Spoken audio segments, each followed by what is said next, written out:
اللهم صل على محمد وعلى ال محمد كما صليت على ابراهيم وعلى ال ابراهيم انك حميد مجيد اللهم بارك على محمد وعلى ال محمد كما باركت على ابراهيم وعلى ال ابراهيم انك حميد مجيد। আল্লাহ পাক মুসাকে ইমানের ট্রেনিং দিয়েছেন। আমার আল্লাহ মুসাকে ইমানের ট্রেনিং দিয়েছেন। হে মুসা, তোমার হাতে ওটা কি? তো মুসা বলল, ইয়া রাসূলুল্লাহ, এ আমার আল্লাহ। মুসা তিনটা কথা বললেন, তার গুণগত পরিচয়, তার ব্যবহারগত পরিচয়, তার লাভগত পরিচয়, তিনটা কথা বলে ছেড়ে দিলেন। তা আল্লাহ সবাই শুনলেন, বললেন যে মুসা, তুমি ওটা জমিনে ফেলে দাও। ফেলে তো দিলেন, কি তিনি কি বুঝতে পারলেন না, তিনি ফেলে দিলেন।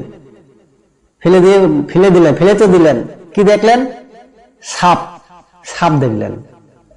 তা আল্লাহ আবার প্রশ্ন করলেন, এ মুসা, ওটাকে ধরো। তিনি বুঝতে পারেন না। সে ধরলেন, আল্লাহর হুকুম, সে ধরলেন, সে আবার লাঠি হয়ে গেল। ফির আবার আল্লাহ পাক আবার প্রশ্ন করলেন, এ মুসা, তোমার হাতে ওটা কি? তোর মুসা সারেন্ডার হয়ে গেলেন যে আল্লাহ, আমি কিচ্ছু জানি না, তুমি সব জানো। আমি কিচ্ছু জানি না, তুমি সব জানো। লাঠি বললে সাপ, সাপ বললে লাঠি, আমি কিচ্ছু জানি না, তুমি সবকিছু জানো। তা আল্লাহ পাক তাকে ইমানে ট্রেনিং দিয়েছেন যে লাঠির দ্বারা কোনো কিছু হয় না, এর মধ্যে কার দ্বারা হয়? আল্লাহর থেকে হয়। এই লাঠির দ্বারা কোনো কিছু হয় না, আমি যদি না করাই। আল্লাহ, এই আল্লাহর দ্বারা সমস্ত কিছু কন্ট্রোলের মালিক আল্লাহ।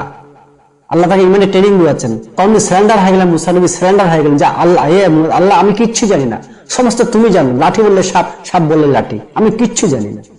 আল্লাহ মুসাকে ইমানে ট্রেনিং দিয়েছে। মুসাকে আল্লাহ পাক ইমানে ট্রেনিং দিয়েছেন। তা আমাদের ইমানে হালাত কি? আল্লাহ পাক বুঝার তৌফিক দান করুন। ওয়া মা আলাইনা ইল্লাল বালাগ।